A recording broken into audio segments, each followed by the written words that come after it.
नमस्कार. श्रीमद भगवद्गीतेच्या चौथ्या अध्यायात म्हणजे ज्ञान कर्म संन्यास योगात असा एक क्षण येतो जिथे अर्जुन भगवान श्रीकृष्णाला एक असा प्रश्न विचारतो जो आपल्या सर्वांच्याच मनात कधी ना कधी नक्की आलेला असेल. अर्जुन कृष्णाला विचारतो, हे कृष्ण, तुझा जन्म तर आत्ताच आहे आणि सूर्यदेवाचा जन्म तर युगानयुगापूर्वीचा आहे. मग तू सूर्यदेवाला हे ज्ञान सृष्टीच्या सुरुवातीला दिले होतेस, यावर मी कसा विश्वास ठेवू? अर्जुनाच्या या शंकेचे निरसन करण्यासाठी आणि स्वतःच्या अवताराचे सर्वात मोठे रहस्य सांगण्यासाठी भगवान श्रीकृष्ण जे उत्तर देतात, तेच आहे श्लोक 4 आणि 5 मध्ये. आजच्या व्हिडिओमध्ये आपण या 2 श्लोकांचा सोपा मराठी अर्थ आणि त्यामागील रंजक इतिहास अगदी सोप्या भाषेत समजून घेणार आहोत. जर तुम्हाला आयुष्यातील कर्म, जन्म आणि भगवंताचे अस्तित्व समजून घ्यायचे असेल, तर हा व्हिडिओ शेवटपर्यंत नक्की पहा. व्हिडिओ आवडल्यास लाईक, शेअर आणि सबस्क्राईब करायला विसरू नका. मी तुम्हाला ऐकवत आहे भगवद्गीता.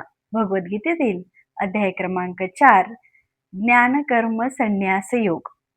श्लोक क्रमांक 4. अर्जुन उवाच, अपरं भवतो जन्म परं जन्म विवस्वतः कथमेतद्विजानीयां त्वमादो प्रोक्तवानिति. अर्थ, अर्जुन म्हणाला, सूर्यदेव विवस्वान हा जन्माने तुमच्यापेक्षा ज्येष्ठ आहे, म्हणून प्रारंभी तुम्ही या विज्ञानाचा उपदेश त्याला सांगितला, हे मी कसे जाणावे? तात्पर्य, अर्जुन हा भगवंताचा दृढ भक्त आहे, तर मग त्याच्या श्रीकृष्णाच्या शब्दावर विश्वास कसा बसू शकला नाही? वस्तुस्थिती ही आहे की अर्जुन स्वतःसाठी विचारणा करीत नसून ज्यांचा भगवंतावर विश्वास नाही, तसेच ज्यांना श्रीकृष्णाचा पुरुषोत्तम श्री भगवान म्हणून स्वीकार आवडत नाही, त्या असुरांसाठी करत आहेत. श्रीकृष्ण किंवा पुरुषोत्तम श्री भगवान यांच्याविषयी जणू काही स्वतःला ज्ञान नसल्याप्रमाणे तो केवळ अशा लोकांसाठी प्रश्न करीत आहे. 10व्या अध्यायावरून असे स्पष्ट होईल की श्रीकृष्ण हे पुरुषोत्तम श्री भगवान सर्व गोष्टींचे मूळ उगमस्थान आहे, तथा अध्यात्मातील अंतिम तत्व आहे, हे अर्जुनाला निश्चितपणे ज्ञात होते. अर्थात श्रीकृष्ण या पृथ्वीवर देवकी पुत्र म्हणून अवतीर्ण झाले होते. श्रीकृष्ण हे तेच पुरुषोत्तम शाश्वत पुरुष श्री भगवान कसे होते हे एखाद्या साधारण मनुष्याला समजणे अत्यंत कठीण आहे. म्हणून हे सत्य स्पष्ट करण्याकरिता अर्जुनाने हा प्रश्न श्रीकृष्णांसमोर मांडला, जेणेकरून श्रीकृष्ण स्वतः अधिकारवाणीने बोलू शकतील. श्रीकृष्ण सर्वोच्च अधिकारी आहेत, हे संपूर्ण जगताने आत्ताच नव्हे तर अनादी काळापासून जाणले आहे, मान्य केले आहे, पण केवळ असुरच त्यांचा स्वीकार करीत नाहीत. असे असले तरी श्रीकृष्ण सर्वांनी श्रीकृष्णाचा सर्वोच्च अधिकारी पुरुष म्हणून स्वीकार केल्यामुळे अर्जुनाने त्यांच्या समोर हा प्रश्न उपस्थित केला, जेणेकरून साक्षात श्रीकृष्ण स्वतःचे वर्णन असुरांनी करण्यापूर्वीच करू शकतील. असुर स्वतःला तसेच स्वतःच्या अनुयायांना समजता येईल अशा प्रकारे श्रीकृष्णांना विकृत स्वरूपात प्रस्तुत करतात. यास्तव प्रत्येकाने स्वतःच्या हितासाठी श्रीकृष्णाचे विज्ञान जाणणे अत्यावश्यक आहे. म्हणून जेव्हा श्रीकृष्ण स्वतःच स्वतःविषयी बोलतात, तेव्हा ते सर्व लोकांसाठी मंगलदायी असते. स्वतः श्रीकृष्णांनी केलेले विश्लेषण असुरांना विचित्र वाटू शकते, कारण असुर नेहमी श्रीकृष्णांना आपल्या दृष्टिकोनातूनच जाणत असतात. जेव्हा श्रीकृष्ण स्वतः संबंधी निरूपण करतात, तेव्हा भक्तगण त्यांच्या निरूपणाचे अंतःकरणपूर्वक स्वागत करतात. भक्त श्रीकृष्णांच्या प्रामाणिक वचनांचे सदैव पूजन करतात, कारण ते श्रीकृष्णांविषयी अधिकाधिक जाणण्यासाठी सदैव उत्सुक असतात. श्रीकृष्णांना साधारण मनुष्य समजणारे नास्तिक लोकही या प्रकारे जाणू शकतील की श्रीकृष्ण महापुरुष आहे. त्यांचे स्वरूप सच्चिदानंद विग्रह अर्थात आनंदमयी तथा शाश्वत आहे. ते दिव्य आहेत, प्राकृतिक गुणांच्या अतीत आहेत आणि देश तथा काल त्यांच्या प्रभावापलीकडे आहे. श्रीकृष्ण अर्जुनासारख्या भक्ताला निश्चितपणे श्रीकृष्णांच्या दिव्य स्थिती संबंधी मुळीच संशय नसतो.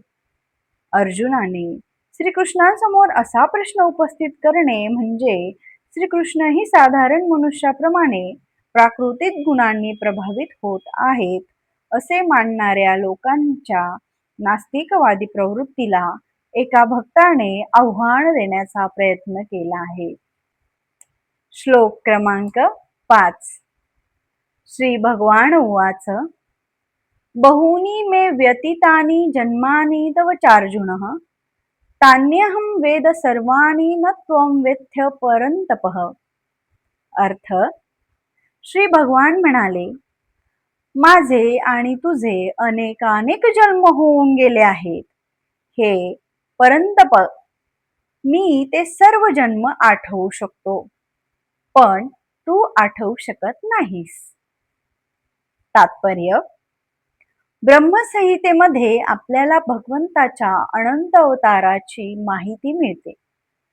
त्या ठिकाणी सांगण्यात आले आहे की अद्वैतमच्युत मनादि मनंत रूपमपाद्य पुराण पुरुषम नवयौवनच वेदेषु दुर्लभात्मा भक्तो गोविंदामादि पुरुष तमहम भजामी. मी आदि पुरुष श्री गोविंदांना म्हणजे श्री कृष्णांना प्रणाम करतो. ते अद्वैत अच्युत आणि अनादि आहेत. जरी ते अनंत रूपामध्ये विस्तारित झाले असले तरीही तेच पुरातन आद्य पुरुष आणि नित्य नवयौवन संपन्न आहेत. भगवंताची अशी सच्चिदानंद रूपे श्रेष्ठ वैदिक विद्वानांनाही सहजपणे जाणता येत नाहीत. पण विशुद्ध अनन्य भक्तांना त्यांचे सदैव दर्शन होते.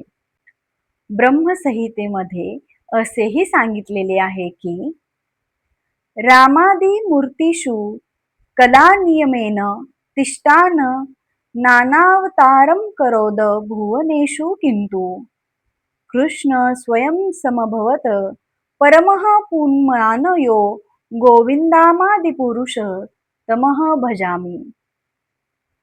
मी आदि पुरुष श्री गोविंदांना म्हणजे श्री कृष्णांना प्रणाम करतो.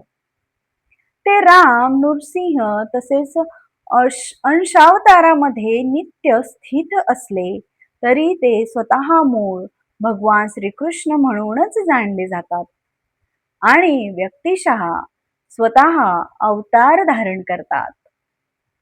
वेदांमध्ये सांगण्यात आले आहे की भगवंत एकमाद्वितीय असूनही स्वतःला असंख्य रूपामध्ये प्रगट करतात. भगवंत वैदुर्य रत्नाप्रमाणे आहेत, कारण वैदुर्य रत्नाचा रंग पालटला तरी त्याचे मूळ स्वरूप तसेच टिकून राहते. भगवंताची अनेक रूपे केवळ वेदाध्ययनाने जाणता येत नाही, तर त्यांचे विशुद्ध अनन्य भक्तच ती रूपे जाणतात. अर्जुनासारखे भक्त भगवंताचे नित्य पार्षद असतात आणि भगवंत अवतार धारण करतात तेव्हा त्यांची विविध प्रकारे सेवा करण्यास त्यांचे पार्षदही अविरत होतात.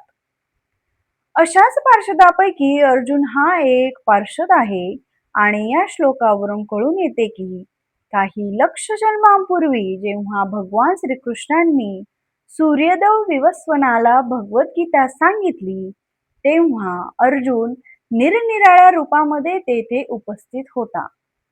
मात्र भगवंत आणि अर्जुनामधील भेद हाच आहे की भगवंतांना या घटनेचे स्मरण होते, तर अर्जुनाला ती घटना स्मरण नव्हती. अंशरूप जीव आणि भगवंत यांच्यामध्ये हाच भेद आहे. अर्जुनाला जरी या ठिकाणी शत्रू दमन करणारा शक्तिशाली वीर किंवा परंतप म्हणून संबोधण्यात आले असले, तरी तो आपल्या पूर्वजन्मात घडलेल्या गोष्टी पुन्हा आठवू शकत नाही. म्हणून भौतिकदृष्ट्या जीव किती श्रेष्ठ असला तरी तो भगवंताशी स्पर्धा करू शकत नाही. भगवंतांना नित्य पार्षद निश्चितच मुक्त जीव असतो, पण तरीही तो भगवंताशी स्पर्धा करू शकत नाही. ब्रह्मसंहितेमध्ये भगवंताचे अच्युत म्हणून वर्णन करण्यात आले आहे. अर्थात भगवंत जरी भौतिक प्रकृतीच्या संपर्कात असले तरी त्यांना स्वतःचे कधीच विस्मरण होत नाही. यास्तव जीव अर्जुनाप्रमाणेच मुक्त असला तरी तो कधीच भगवंतासमान होऊ शकत नाही. अर्जुन भगवंताचा भक्त असला तरी त्याला कधी कधी भगवंताच्या स्वरूपाचे विस्मरण होते. पण भगवंताच्या दैवी कृपेने भक्त तात्काळ त्यांचे अच्युत स्वरूप जाणू शकतो. अभक्त किंवा असुर भगवंताचे दिव्य स्वरूप जाणू शकत नाहीत. त्यामुळे आसुरी बुद्धीच्या लोकांना गीतेतील या वर्णनाचे आकलन होऊ शकत नाही. अर्जुन आणि श्रीकृष्ण दोघांचेही स्वरूप शाश्वत असले तरी कृष्णांना लक्षावधी वर्षापूर्वी आपण केलेल्या क्रियेचे स्मरण होते, तर अर्जुनाला आपल्या क्रियेचे स्मरण नव्हते. या ठिकाणी आपण हे जाणू शकतो की जीव देहांतरी करत असल्यामुळे त्याला सर्व गोष्टीचे विस्मरण होते, पण भगवंताचे शरीर सच्चिदानंद असल्यामुळे त्यांना सर्व गोष्टीचे स्मरण असते. ते अद्वैत आहेत, अर्थात त्यांचे शरीर आणि त्यांचे स्वतःचे स्वरूप यात काहीही भेद नाही. भगवंताशी संबंधित प्रत्येक गोष्ट आध्यात्मिक आहे, पण बद्ध जीव आपल्या भौतिक देहापासून भिन्न आहे. भगवंत भौतिक प्रकृतीमध्ये अवतीर्ण होतात तेव्हा सुद्धा त्यांचे शरीर आणि आत्मा अभिन्न असल्या कारणाने त्यांची स्थिती ही साधारण जीवाहून सदैव भिन्नच असते. भगवंताचे हे दिव्य स्वरूप असुर जाणू शकत नाहीत. या दिव्य स्वरूपाचे वर्णन स्वतः भगवंतांनी पुढील श्लोकामध्ये केले आहे.